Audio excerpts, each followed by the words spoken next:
Hey, hello, Carnivore friends. How are you today? For me, it's day 220 of my carnivore journey, and I'm still going strong. So, what I've been thinking about lately, and it's a fascinating subject, I think, is the relationship between food and entertainment.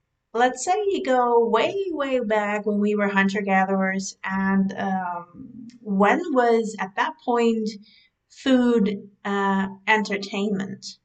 So I guess it was the moment when you hunted an animal down and everything was prepared. I mean, that takes a lot of work, right? I've never done it. But it's not just the killing of an animal.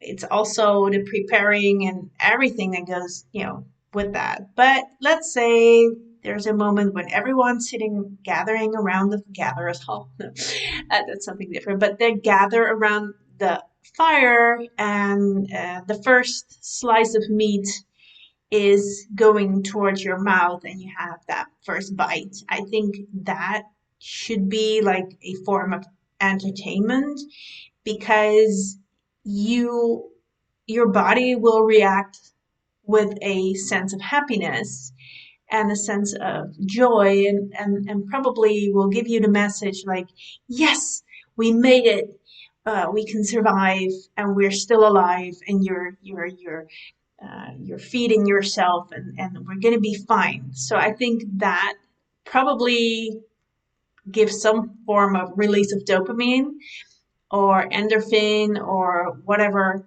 hormone. But I already said it, like it's a form of happiness and a form of living the best life. But is it really entertainment?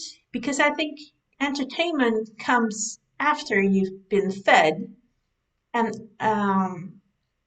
so you don't have to survive because you're alive because you just ate the best food there, for a proper human diet there is in the world. And after that point, I think then the entertainment should come in the form of, let's say, a story somebody tells, or just looking at the sky, looking at the stars, going for a walk, uh, playing a game, or just, running around, having sex. Um, I don't know what else, but there's so many things you can do for entertainment. And yeah, just singing, playing music.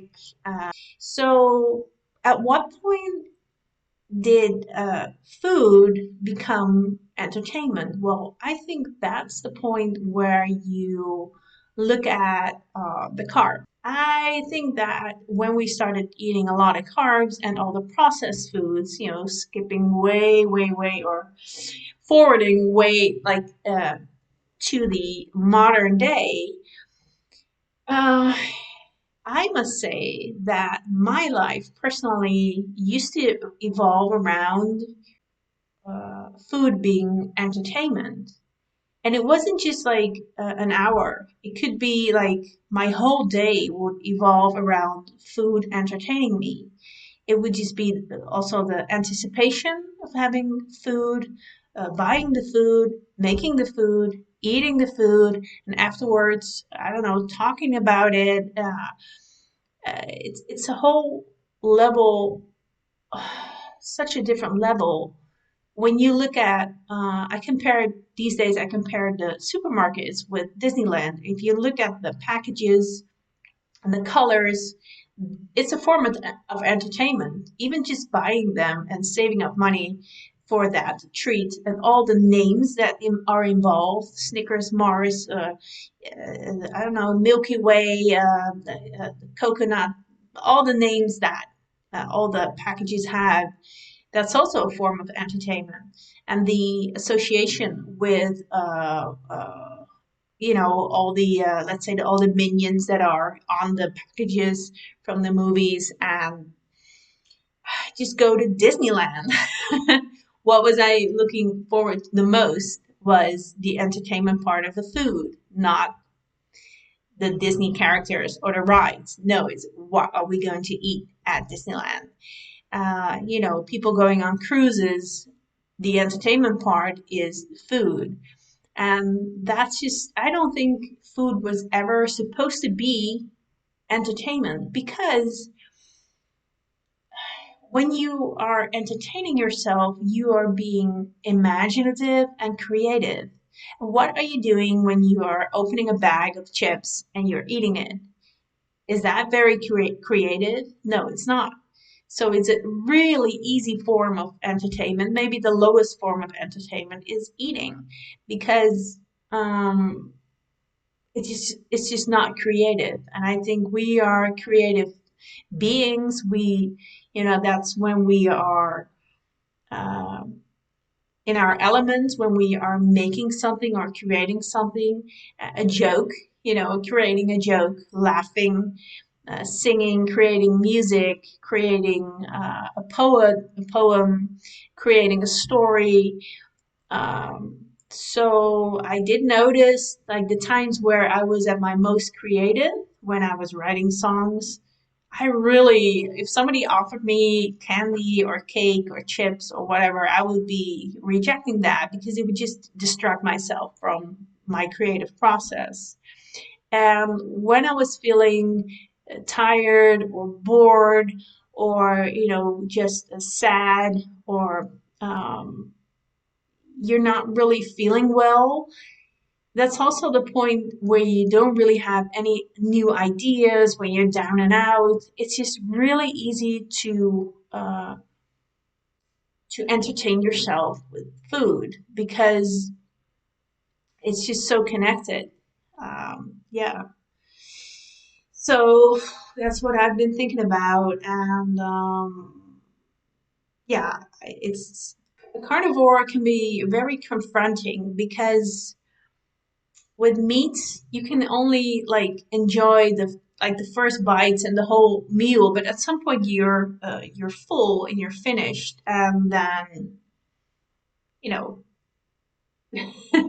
there's no more entertainment. And with carbs or the good stuff, you could just keep on eating, eating, eating, and yeah. Anyway, that's just something I had to get off my chest. I don't know if it helps you. Um, um, when you're emotionally eating, I think it really means you have a lack of creativity in your life.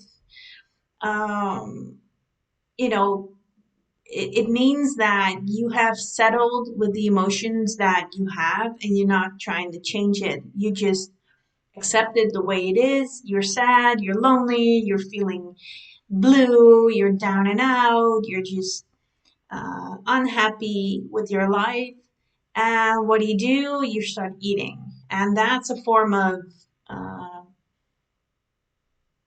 the opposite is you look at your life and see what am I not happy about? Why am I an emotional eater? Why am I even thinking about food at this point? What am I missing? And you're missing the creative element that is not in your life. So, what really makes you, at what point in your life are you feeling happy and creative? And you have to find that instead of that bag of potato chips, I think. So, anyway, I want to wish you a very good week with a lot of meat and okay, be safe. Bye bye.